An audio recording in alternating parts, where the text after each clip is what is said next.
বাংলাদেশের সর্বশেষ গুরুত্বপূর্ণ আপডেট সংবাদ আপনাকে স্বাগত। শুরুতেই সংবাদ শিরোনাম, পরে বিস্তারিত। শুরুতেই জানাবো, বৈষম্যবিরোধী ছাত্র আন্দোলন জাতীয় নাগরিক কমিটির 6 দিনের নতুন কর্মসূচি ঘোষণা।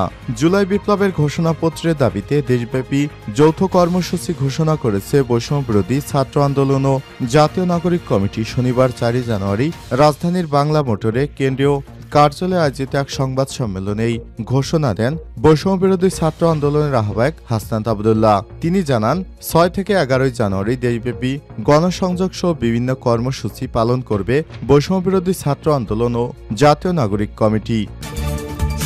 এরপর জানাবো, নিজেদের কর্মী দাবি করে আওয়ামী লীগ নেতাকে ছাড়িয়ে নিতে থানার সামনে জামাতের বিক্ষোভ। সন্দেহভাজন আসামি হিসেবে শফিকুল ইসলাম শিকদার নামে আওয়ামী লীগের এক নেতাকে গ্রেপ্তার করে গাজীপুরের জয়দেবপুর থানা পুলিশ। পরে ওই নেতাকে ছাড়িয়ে নিতে বিক্ষোভ মিছিল করে বাংলাদেশ জামাত ইসলামের নেতাকর্মীরা।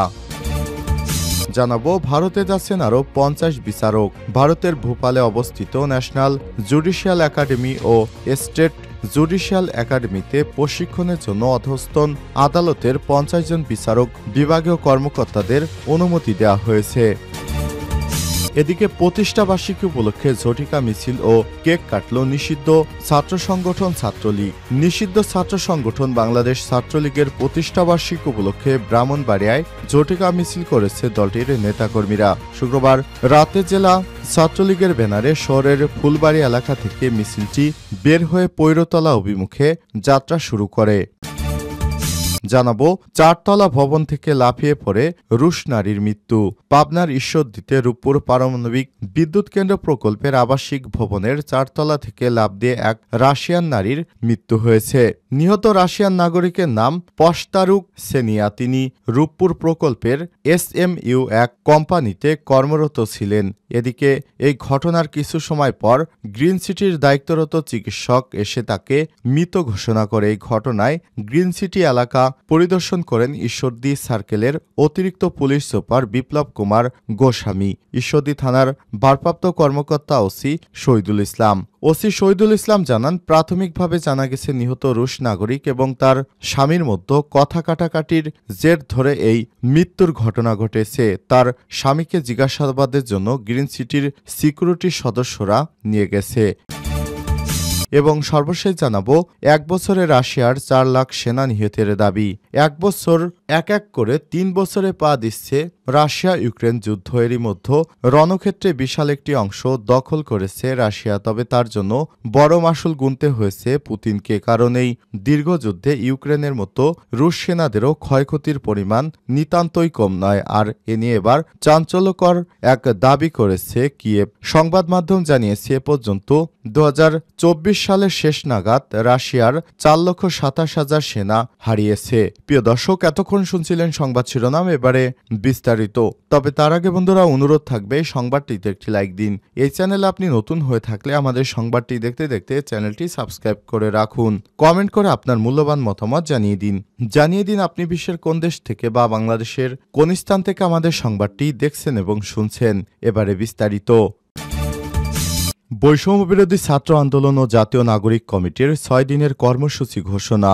জুলাই বিপ্লবের ঘোষণাপত্রের দাবিতে দেশব্যাপী যৌথ কর্মসূচি পালনের ঘোষণা দিয়েছে বৈষম্যবিরোধী ছাত্র আন্দোলন ও জাতীয় নাগরিক কমিটি। শনিবার 4 জানুয়ারি রাজধানীর বাংলা মোটরে কেন্দ্রীয় কার্যালয়ে আয়োজিত এক সংবাদ সম্মেলনে এই ঘোষণা দেন বৈষম্যবিরোধী ছাত্র আন্দোলনের আহ্বায়ক হাসনাত আবদুল্লাহ। তিনি বলেছেন, প্রোক্লেমেশন অব রিভিলেশনের পক্ষে 6 থেকে 11 জানুয়ারি দেশব্যাপী গণসংযোগ সহ বিভিন্ন কর্মসূচি পালন করবে বৈষম্যবিরোধী ছাত্র আন্দোলন ও জাতীয় নাগরিক কমিটির সদস্যরা। এ সময় সবাইকে এই আন্দোলনে একত্রতা প্রকাশ করে তাদের সঙ্গে মাঠে নামার আহ্বান জানিয়েছেন হাসনাত আবদুল্লাহ। জুলাই বিপ্লবের ঘোষণাপত্র পাওয়ার জন্যই মূলত এই ঘোষণা দিয়েছেন তিনি, কারণ জুলাই বিপ্লবে ঘোষণাপত্র অনেক জায়গা থেকেই শোনা যাচ্ছে নাকি ঘোষণাপত্র দেয়া হবে না। এই কারণে এই ধরনের কর্মসূচি ঘোষণা করেছে বৈষম্যবিরোধী ছাত্র আন্দোলন। নিজেদের কর্মী দাবি করে আওয়ামী লীগ নেতাকে ছাড়িয়ে নিতে থানার সামনে জামায়াত নেতাদের বিক্ষোভ।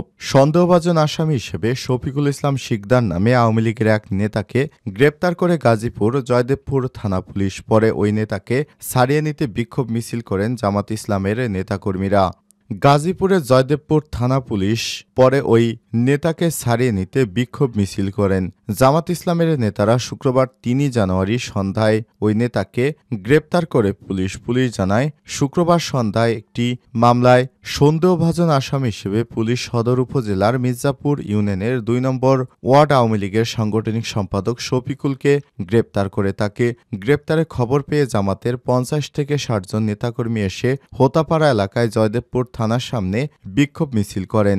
জয়দেবপুর থানার ভারপ্রাপ্ত কর্মকর্তা ওসি মোহাম্মদ আব্দুল হালিম বলেছেন, ওই আওয়ামী লীগ নেতাকে গ্রেপ্তারের পর তাকে ছাড়িয়ে নিতে কিছু লোকজন থানার সামনে এসেছিলেন, তবে তাকে ছাড়া হয়নি। একটি মামলার সাসপেক্ট হিসেবে আনা হয়েছে তাকে। এদিন জামাত ইসলাম গাজীপুর সদর উপজেলা নায়েবে আমির আব্দুর বাড়ি সাংবাদিকদের জানান, শফিকুল আলম সংগঠনের লোক। শফিকুল শিকদার ২০১৮ সালে আওয়ামী লীগের রাজনীতির সঙ্গে জড়িত ছিল। ২০১৮ সালের পর তিনি আওয়ামী লীগের সঙ্গে যুক্ত ছিলেন না। এরপর এ কারণে তিনি বাংলাদেশ জামাত ইসলামের ফরম পূরণ করে আমাদের রাজনীতিতে সংযুক্ত হয়েছেন। এ কারণে তাকে ছেড়ে দিতে নেতাকর্মীরা বিক্ষোভ মিছিল করেছে বলে দাবি তার। তবে আসল ঘটনা কি তা এখনও উদ্ঘাটন করা হয়নি। এবার ভারতে যাচ্ছেন আরও ৫০ জন বিচারক। ভারতের ভূপালে অবস্থিত ন্যাশনাল জুডিশিয়াল একাডেমি এবং স্টেট জুডিশিয়াল একাডেমিতে প্রশিক্ষণের জন্য অধস্তন আদালতের ৫০ জন বিচারক বিভাগীয় কর্মকর্তাদের অনুমতি নিয়েছেন। সুপ্রিম কোর্টের পরামর্শের পরিপ্রেক্ষিতে এই অনুমতি দেয় আইন মন্ত্রণালয়। প্রশিক্ষণের জন্য সহকারী জজ, সিনিয়র সহকারী জজ, যুগ্ম জেলা জজ ও জজ, অতিরিক্ত জেলা ও দায়রা জজ এবং দায়রা জজ সহ আরও সমপর্যায়ের কর্মকর্তাদের মনোনয়ন দেওয়া হয়েছে। সব বিচার বিভাগীয় কর্মকর্তারা আগামী ১০ থেকে ২০ ফেব্রুয়ারি পর্যন্ত প্রশিক্ষণে অংশ নেবেন। সম্প্রতি এ বিষয়ে আইন মন্ত্রণালয়ের আইন বিচার বিভাগ একটি বিজ্ঞপ্তি প্রচার করেছে। এতে বলা হয়েছে, সুপ্রিম কোর্টের পরামর্শের পরিপ্রেক্ষিতে আগামী ১০ থেকে ২০ ফেব্রুয়ারি ভারতের ন্যাশনাল জুডিশিয়াল একাডেমি ভোপাল এবং একটি স্টেট জুডিশিয়াল একাডেমিতে অনুষ্ঠিত প্রশিক্ষণে অংশ নেওয়ার জন্য বাংলাদেশ জুডিশিয়াল সার্ভিসের ৫০ জন বিচার বিভাগীয় কর্মকর্তাকে অনুমতি দেওয়া হলো।